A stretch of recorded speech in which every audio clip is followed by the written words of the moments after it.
আসসালামু আলাইকুম বন্ধুরা, কেমন আছো তোমরা সবাই? আশা করি খুব ভালো আছো।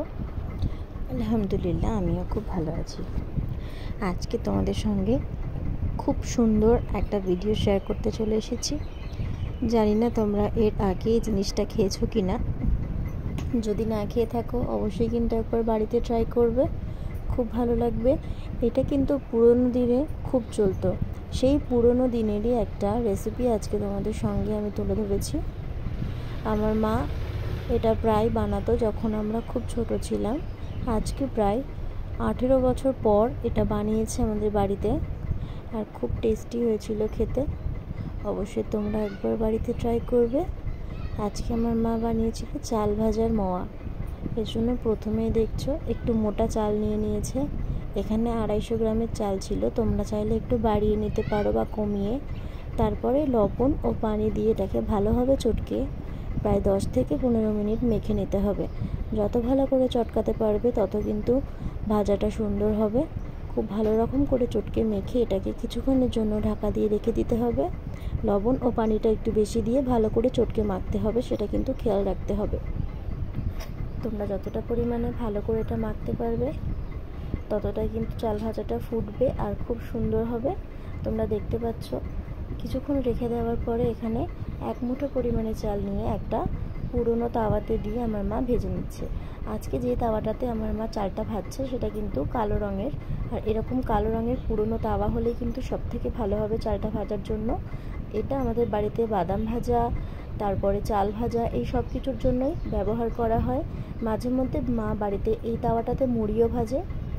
এই জন্যই আমাদের এই পুরনো তাওয়াটা আলাদাভাবে রাখা আছে, যাতে এই সমস্ত জিনিস ভালোভাবে হয়ে যায়। যত পুরনো তাওয়াতে তোমরা এটা করবে ততটাই কিন্তু ভালো হবে। যদি তোমরা নর্মালি যেরকমভাবে তোমরা রান্না করো সাদা কড়াইতে নতুন কোনো জিনিসে করতে যাবে, সেটা কিন্তু ভালো হবে না। চাল ভাজা কিন্তু পুড়ে যাবে, একটুও কিন্তু ফুলবে না। আর খুব সুন্দর মুড়ি হচ্ছে, তোমরা দেখতে পাচ্ছ। এটা কিন্তু অনেকক্ষণ ধরে ফুটবে। মুড়িটা দেখতেই পাচ্ছ অনেক সাদা সাদা হয়ে আসছে। চালগুলো কিন্তু প্রত্যেকটা ভালোভাবেই ফুটে এরকম মুড়ি মতো হয়ে যাবে।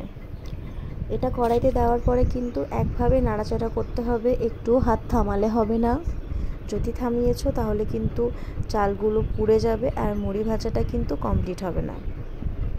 এই চাল ভাজাগুলো তোমরা যদি কাঁচা লঙ্কা, পেঁয়াজ, বিট লবণ খুব ভালোভাবে ছোটো ছোটো করে কুচিয়ে যদি মাখিয়ে খেতে পারো আরও কিন্তু টেস্ট লাগে। আরও যদি বাদাম ভাজার সঙ্গে খাও দারুণ লাগে। বর্ষাকালে তো বেশিরভাগ টাইমে চাল ভাজা ও বাদাম ভাজা আমাদের প্রিয় খাবার। আমরা কিন্তু বর্ষাকালে সারা বছরই এটা খেয়ে থাকি, বাদাম ভাজা ও চাল ভাজা। তোমরা কারা চাল ভাজা ও বাদাম ভাজা খেয়েছো আমাকে কিন্তু অবশ্যই কমেন্টে জানিও। চালটা ভাজা হয়ে গেছে, এবারে এটাকে আলাদা একটা পাত্রে নামিয়ে রাখতে হবে। তারপরে আমার মা এখানে 200 গ্রাম পরিমাণে আখের গুড় নিয়ে নিয়েছে। গুড়টাকে কিন্তু কড়াইতে দিয়ে দিয়েছে জাল করার জন্য। তোমরা দেখতে পাচ্ছ সামান্য একটু পরিমাণে পানি দিতে হবে। পানিটা দেওয়ার পরে অনেকক্ষণ ধরে ফুটিয়ে ভালোভাবে নাড়াচাড়া করতে করতে গুড়টাকে কিন্তু জাল করতে হবে।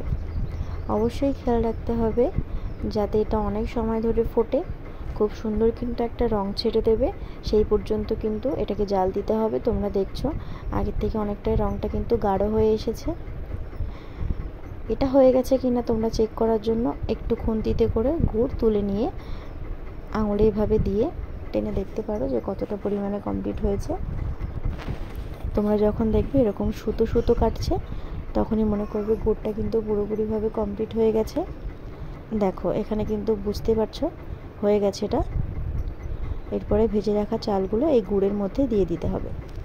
একটু একটু করে নাড়াচাড়া করতে করতে এটাকে দিয়ে ভালোভাবে মিশিয়ে নিতে হবে। খুব ভালো করে কিন্তু গুড়ের সঙ্গে চালটাকে মিশিয়ে নিতে হবে যাতে একেবারে ফাঁকা না থাকে। এবারে যখন এটা ঠান্ডা হয়ে যাবে আলাদা একটা পাত্রে তোমরা ঢেলে রেখে গোল গোল শেপ করে খুব সুন্দরভাবে চাল ভাজার মোয়া তৈরি করে নিতে পারবে। এটা ঢালার আগে অবশ্যই একটা পাত্রে 1 থেকে 2 চামচ ঘি দিয়ে চারি সাইডে ভালো করে ছড়িয়ে নিতে হবে, না হলে এটা তোলার সময় কিন্তু সমস্যা হবে, আটকে যাবে। তো বন্ধুরা আমার এই ভিডিওটা কেমন লাগলো অবশ্যই কিন্তু কমেন্টে জানিও। আর একবার বাড়িতে ট্রাই করে খাবে চাল ভাজার মোয়া। আজকের ভিডিওটা এই পর্যন্তই, কালকে নতুন ভিডিও নিয়ে চলে আসবো। সেই পর্যন্ত সবাই ভালো থেকো, সুস্থ থেকো। খোদা হাফিজ।